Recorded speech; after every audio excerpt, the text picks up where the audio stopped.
৭৫ বছর পেরোলো বাংলাদেশ আওয়ামী লীগ। মানুষের আস্থা আছে বলেই জনগণের ভোটে বারবার ক্ষমতায়। প্লাটিনাম জুবিলিতে উন্নত সমৃদ্ধ দেশ গড়ার প্রত্যয় সভাপতির, দলে ঐক্য ধরে রাখার নির্দেশ। বারবার আঘাত এসেও এই সংগঠনকে কোনো ক্ষতি করতে পারে নাই। ফিনিক্স পাখির মতো যেমন সেই পুড়িয়ে ফেলার পরেও ভস্ম থেকে জেগে ওঠে, এই আওয়ামী লীগ ঠিক সেইভাবেই জেগে উঠেছে। স্মার্ট বাংলাদেশ, স্মার্ট সোনার বাংলা ইনশাআল্লাহ আমরা গড়ে তুলব।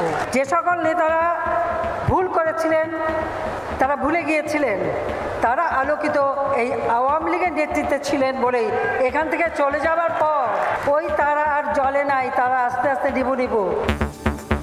দলের প্রতিষ্ঠা বার্ষিকীতে জাতির পিতার প্রতিকৃতিতে শেখ হাসিনার শ্রদ্ধা। দেখছিলেন প্রধান শিরোনাম। সন্ধ্যার সময় সঙ্গে আছি আমি গোলাম রাব্বি। এবার জানাবো অন্যান্য শীর্ষ সংবাদ।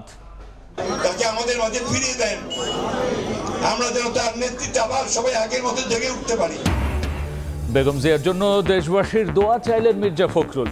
বললেন, তিস্তা নিয়ে মাথা ব্যথা নেই সরকারের, ভারতের সেবাদাসে পরিণত হওয়ার অভিযোগ। ছেলের ছাগল কাণ্ডের পর এনবিআর আর সোনালী ব্যাংক থেকে সরানো হলো মতিউর রহমানকে। অনিয়মের তদন্তে দুদক। দ্বিতীয় দফায়ও জবাব দিতে আসেননি বেনজির, চিঠিতে অবস্থান ব্যাখ্যা। পানি কমতে শুরু করায় বাড়ি ফিরছেন সিলেট অঞ্চলের বানভাসী মানুষ। বিধ্বস্ত ঘরে স্মৃতির খোঁজ। সুনামগঞ্জ বেরিয়ে আসছে ক্ষতচিহ্ন, মাথা গোজার ঠাঁই নিয়ে অনিশ্চয়তা। এবং ইতালি দূতাবাসে মাসের পর মাস আটকা 20,000 বাংলাদেশের পাসপোর্ট। বন্ধ হতে পারে দেশটিতে শ্রমবাজার। 20% ওয়ার্ক পারমিটই নকল বলছেন রাষ্ট্রদূত।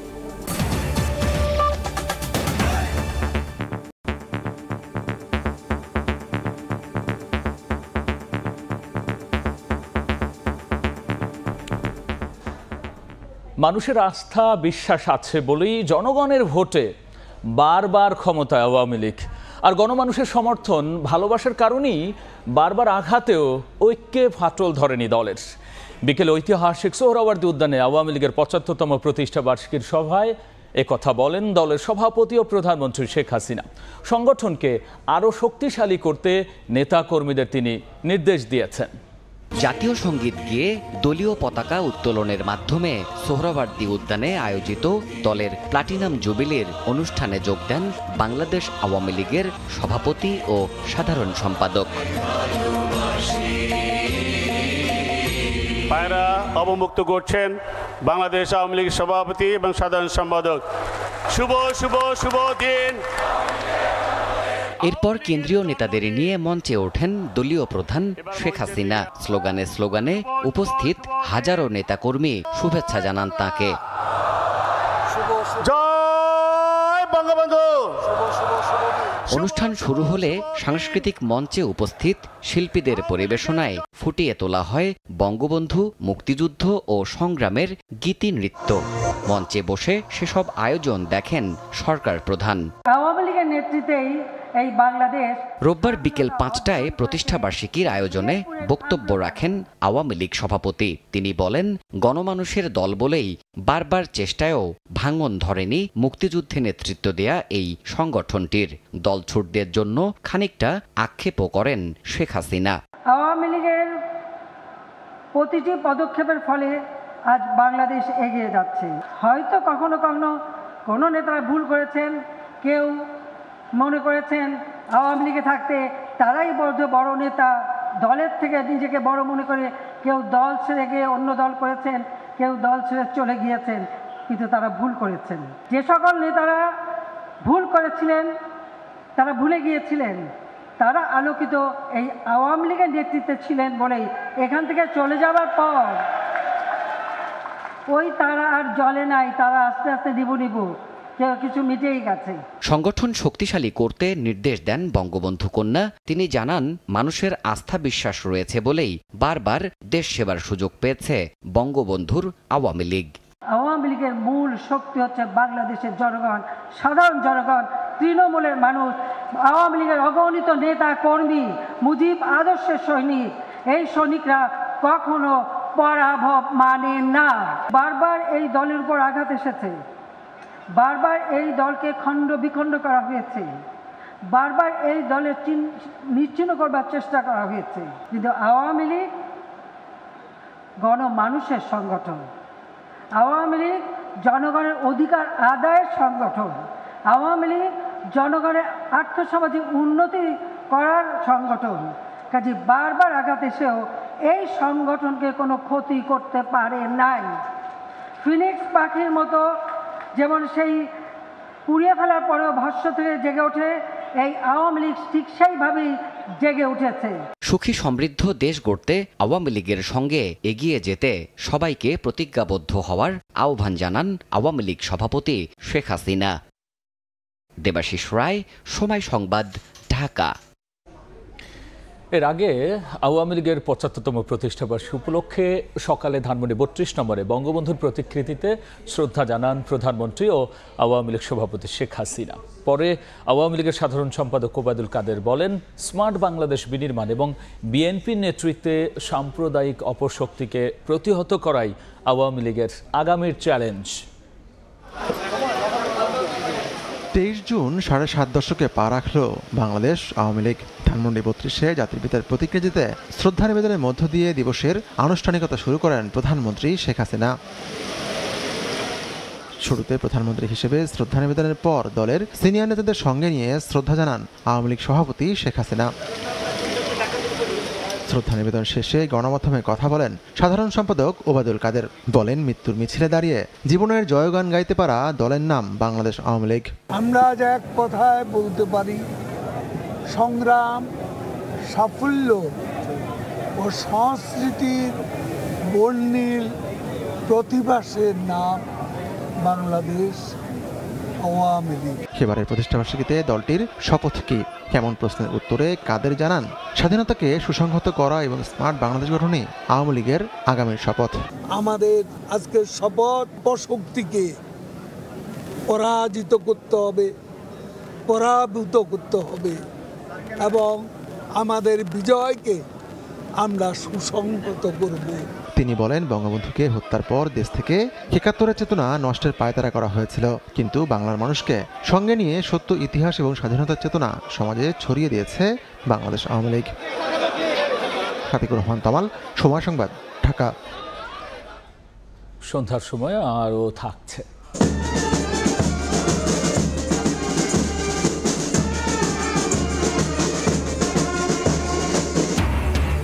বর্ণাঢ্য আয়োজনে জেনারেল এস.এম. শফিউদ্দিন আহমেদকে বিদায়, সেনাকুঞ্জে ফুলেল অভ্যর্থনা। নতুন সেনা প্রধানের দায়িত্ব নিলেন জেনারেল ওয়াকারুজ্জামান। হাসপাতালে চিকিৎসাধীন বেগম খালেদা জিয়ার শারীরিক অবস্থার কথা জানাতে গিয়ে আবেগাপ্লুত হয়ে পড়লেন মির্জা ফখরুল ইসলাম আলমগীর। বললেন, প্রতিহিংসার বশবর্তী হয়ে সরকার উন্নত চিকিৎসার জন্য বিদেশে যেতে দিচ্ছে না বিএনপি নেত্রীকে।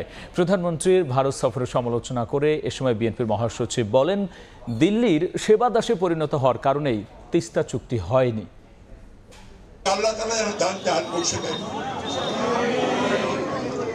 তাকে আমাদের মাঝে ফিরিয়ে দেন, আমরা যেন তার নেতৃত্বে আবার সবাই আগের মতো জেগে উঠতে পারি। হাসপাতালে চিকিৎসাধীন দলের চেয়ারপারসন বেগম খালেদা জিয়ার শারীরিক অবস্থার কথা জানাতে গিয়ে কান্নায় ভেঙে পড়েন বিএনপি মহাসচিব মির্জা ফখরুল ইসলাম আলমগীর। বেগম জিয়ার রোগ মুক্তি চেয়ে নয়াপল্টনে দলের কেন্দ্রীয় কার্যালয়ে রোববার দোয়া ও মিলাদ মাহফিলে অংশ নিয়ে মির্জা ফখরুল অভিযোগ করেন, প্রতিহিংসার বশবর্তী হয়ে সরকার বিদেশে উন্নত চিকিৎসা না দিয়ে বেগম খালেদা জিয়াকে মৃত্যুর দিকে ঠেলে দিচ্ছে। মাল্টিভেরিয়াস যে ডিজিজেস আছে, অসুখগুলো আছে, এই অসুখগুলো চিকিৎসা করতে হলে একটা মাল্টিডিসিপ্লিনারি হসপিটাল উন্নত দেশে উন্নত মানের প্রয়োজন। হত্যা করার উদ্দেশ্যে, তাকে রাজনীতি থেকে সরিয়ে দেওয়ার উদ্দেশ্যে তাকে কোনো রকম চিকিৎসার সুযোগ দেওয়া থেকে বঞ্চিত রেখেছে। প্রধানমন্ত্রীর ভারত সফরের সমালোচনা করে বিএনপি মহাসচিব বলেন, আওয়ামী লীগ নয়াদিল্লির সেবা দাসে পরিণত হওয়ার কারণে তিস্তা চুক্তি হয়নি। আজকে ভারতের কাছে তারা সেবা দাসে পরিণত হয়ে গেছে, পুরোপুরি মাথা নিচু করে নতজানু পররাষ্ট্রনীতি চলছে। সরকারের নতজানু পররাষ্ট্রনীতি দেশকে দুর্বল করছে বলেও অভিযোগ করেন মির্জা ফখরুল। মার্জিয়া মুমু, সময় সংবাদ, ঢাকা।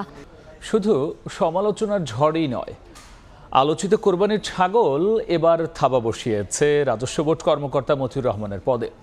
এনবিআর থেকে সরিয়ে এবার তাকে সংযুক্ত করা হলো অর্থ মন্ত্রণালয়ের অভ্যন্তরীণ সম্পদ বিভাগে।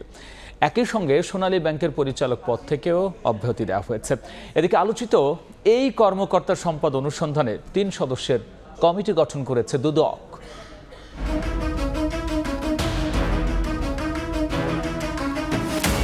জল গড়িয়ে চলে, উপর থেকে নামে নিচের দিকে, এই তো স্বাভাবিক। তবে সামান্য একটু জলের গন্তব্য যে এত দূর হবে তা কে জানত? দেশ জুড়ে আলোচিত ছাগলকাণ্ড যেন তারই উজ্জ্বল এক দৃষ্টান্ত। সম্পূর্ণ সাদামাটা স্বাভাবিক একটি বিষয়, কোরবানির জন্য ছাগল কেনা। তবে কাল হলো ছাগলের দাম আর ছাগল কেনার ভিডিও প্রকাশ। বিষয়টি এখন আর কারোই অজানা নয়, দেশ জুড়ে সব থেকে আলোচিত আর সমালোচিত ঘটনা। ছাগলকাণ্ড নামক গল্পের কোনো দৃশ্যে না থেকেও ট্র্যাজেডির শিকার হতে হয় জাতীয় রাজস্ব বোর্ডের কাস্টমস, এক্সাইজ ও ভ্যাট অ্যাপিলেট ট্রাইব্যুনালের প্রেসিডেন্ট মতিউর রহমানকে। ইফাত নামের এক তরুণ কোরবানির জন্য ছাগল কেনেন 15 লাখ টাকায়। বিষয়টি সামাজিক যোগাযোগ মাধ্যমে ছড়িয়ে পড়লে সবাই খুঁজতে থাকেন এত টাকার উৎস কি। তখনই সামনে আসে জাতীয় রাজস্ব বোর্ডের কর্মকর্তা মতিউর রহমানের নাম, যদিও এক পর্যায়ে নিজের ছেলেকেও অস্বীকার করেন মতিউর। আলোচিত সেই ঘটনার পর সরকারের উচ্চমহল অনেকটা নিশ্চুপ থাকলেও এবার আর শেষ রক্ষা হলো না মতিউরের। এনবিআরের পদ থেকে সরিয়ে এবার তাকে সংযুক্ত করা হলো অর্থ মন্ত্রণালয়ের অভ্যন্তরীণ সম্পদ বিভাগে। সরকারের অভ্যন্তরীণ সম্পদ বিভাগ আইআরপি থেকে এই আদেশ দেয়া হয়। ছাগলকাণ্ডের পর তার অবৈধ সম্পদের অভিযোগ তদন্তে 3 সদস্যের কমিটি গঠন করেছে দুর্নীতি দমন কমিশন। একজন উপপরিচালককে আহ্বায়ক করে 3 সদস্য বিশিষ্ট একটি টিম গঠন করা হয়েছে। এই টিম ইতোমধ্যে কার্যক্রম শুরু করেছে। 1994 সালে সরকারি চাকরিতে যোগ দেওয়া মতিউর রহমান পড়ালেখা করেছেন ঢাকা বিশ্ববিদ্যালয়ের ফিনান্স বিভাগে। এর আগেও তার বিরুদ্ধে দুর্নীতির অভিযোগ ওঠে। রাশেদ বাপ্পি, সময় সংবাদ, ঢাকা। এদিকে খোঁজ নেই পুলিশের সাবেক মহাপরিদর্শক বেনজির আহমেদের। 16 দিন সময় নিয়েও দুদকে হাজির হননি তিনি। তবে 2 দিন আগে তিনি আইনজীবীর মাধ্যমে চিঠিতে নিজের অবস্থান ব্যাখ্যা দিয়েছেন বলে জানিয়েছেন দুদক সচিব। পুলিশের সাবেক মহাপরিদর্শক বেনজির আহমেদের বিরুদ্ধে অবৈধ সম্পদ অর্জনের অভিযোগের পরিপ্রেক্ষিতে চলতি বছরের 28 মে দুদকে হাজির হতে চিঠি দেয়া হয় দুদকের পক্ষ থেকে। সময় নির্ধারণ করা হয় জুন মাসের 6 তারিখ। কিন্তু আসেননি তিনি। প্রতিনিধির মাধ্যমে চিঠি পাঠিয়ে সময় আবেদন করেন। প্রথম তারিখে না আসলে তাকে আরেকটা সুযোগ দেওয়া যায়। আবেদনের পর সময় দিয়ে 23 জুন দুদকে হাজির হতে তলব করা হয় বেনজির আহমেদকে।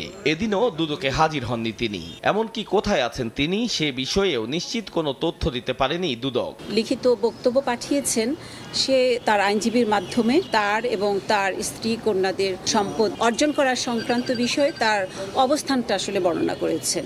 সোমবার বেনজিরের স্ত্রী ও কন্যারা দুদকের তলবে হাজির না হলে তাদের বিরুদ্ধেও আইন অনুযায়ী ব্যবস্থা নেবে দুদক। অনুসন্ধানকারী টিম তার সকল কিছু বিবেচনায় নিয়ে তারা তাদের সুপারিশ আমাদেরকে দিবেন এবং আমাদের কমিশন এ বিষয়ে সিদ্ধান্ত গ্রহণ করবে। ঢাকা মহানগর পুলিশের সাবেক কমিশনার আসাদুজ্জামান মিয়ার বিরুদ্ধে ওঠা অভিযোগের বিষয়ে জানতে চাইলে দুদক সচিব জানান কমিশনের সভায় এ বিষয়ে সিদ্ধান্ত নেবে কমিশন। জনাব আসাদুজ্জামান মিয়ার বিষয়টি যেটা আপনারা বলছেন এটি এখনো আমাদের কমিশন সভায় উপস্থাপিত হয়নি। দুদকের আবেদনে এখন পর্যন্ত 3 দফায় বেনজির ও তার পরিবারের সদস্যদের স্থাবর অস্থাবর সম্পদ ক্রোক ও ফ্রিজের আদেশ দিয়েছেন আদালত। আতাউর কাউসার, সময় সংবাদ, ঢাকা। বাংলাদেশে আশ্রিত রোহিঙ্গা ছাড়া মিয়ানমারের সঙ্গে অন্য কোনো সমস্যা নেই জানিয়ে কোনো উস্কানিতে পা দেয়া হবে না বলে জানিয়েছেন নবনিযুক্ত সেনাবাহিনী প্রধান জেনারেল ওয়াকারুজ্জামান। দায়িত্ব গ্রহণ করে সেনাপ্রধান জানিয়েছেন বাহিনীকে আরও সামনে এগিয়ে নিতে চান তিনি। দেশ ও জনগণের যে কোনো প্রয়োজনে সর্বদা প্রস্তুত থাকারও প্রতিশ্রুতি দিয়েছেন। এর আগে সেনা সদরে বিদায়ী সেনাপ্রধান জেনারেল SM শফিউদ্দিন আহমেদ নতুন সেনাপ্রধানের কাছে দায়িত্ব হস্তান্তর করেন। 3 বছরের নেতৃত্ব শীর্ষে বিদায় নিচ্ছেন জেনারেল SM শফিউদ্দিন আহমেদ। পূর্ণ সামরিক রীতি অনুযায়ী তাকে ফুলেল সজ্জিত গাড়িতে রশি টেনে পার করে দেয়া হয় সেনা সদর। এ সময় তাকে বিদায় জানাতে উপস্থিত ছিলেন বাংলাদেশ সেনাবাহিনীর ঊর্ধ্বতন কর্মকর্তারা।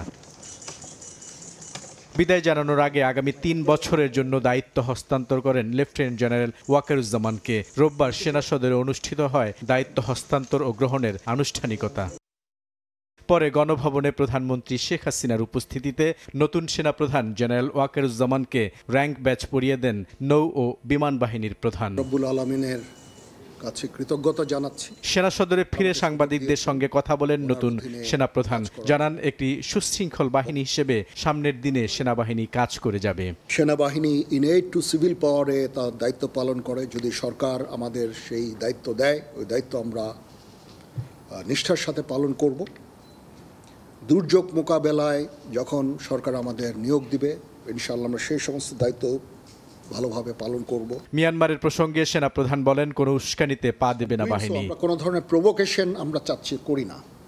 মিয়ানমারের সাথে আমাদের রোহিঙ্গা ইস্যু ছাড়া there is no other issue. আমরা চাই যে তারা এই রোহিঙ্গাদের ফেরত নিয়ে যাক। তাছাড়া তাদের প্রতি আমাদের অন্য কোনো ধরনের বিদ্বেষ বা কোনো ধরনের সমস্যা আমি দেখি না। এর আগে রোববার সকালে শিখা অনির্বাণে শ্রদ্ধা জানান বিদায়ী সেনাপ্রধান জেনারেল SM শফিউদ্দিন আহমেদ। এরপর বিদায়ী সেনাপ্রধান যান সেনাকুঞ্জে। সেখানে সেনাবাহিনীর একটি চৌকস দল তাকে গার্ড অব অনার প্রদান করে। সেনাকুঞ্জে একটি গাছের চারা রোপণ করেন জেনারেল SM শফিউদ্দিন আহমেদ। বুলবুল রেজা, সময় সংবাদ, ঢাকা। সিলেটে বন্যা কবলিত বিভিন্ন উপজেলার ঘরবাড়ি থেকে পানি নামতে শুরু করায় বাড়ি ফিরতে শুরু করেছেন বানভাসী মানুষ, কিন্তু ঢলে বাড়িঘর তছনছ হয়ে যাওয়ায় দুর্ভোগে পড়েছেন তারা। চারদিকে এখনো থই থই পানি, ঘরবাড়িগুলো ভাসছে বানের জলে। বন্যা কবলিত বিভিন্ন উপজেলায় ধীরে ধীরে পানি নামতে শুরু করলেও বানভাসীদের দুর্ভোগ কমেনি। এদিকে দেশের বৃহত্তম হাকালুকি হাওর পাড়ের কুলাউড়া, বড়লেখা ও জুড়িতে জলাবদ্ধতায় নাকাল জনজীবন। দলের প্রয়োজনে এখনই অবসরে যাওয়া উচিত সাকিব মাহমুদুল্লাহর।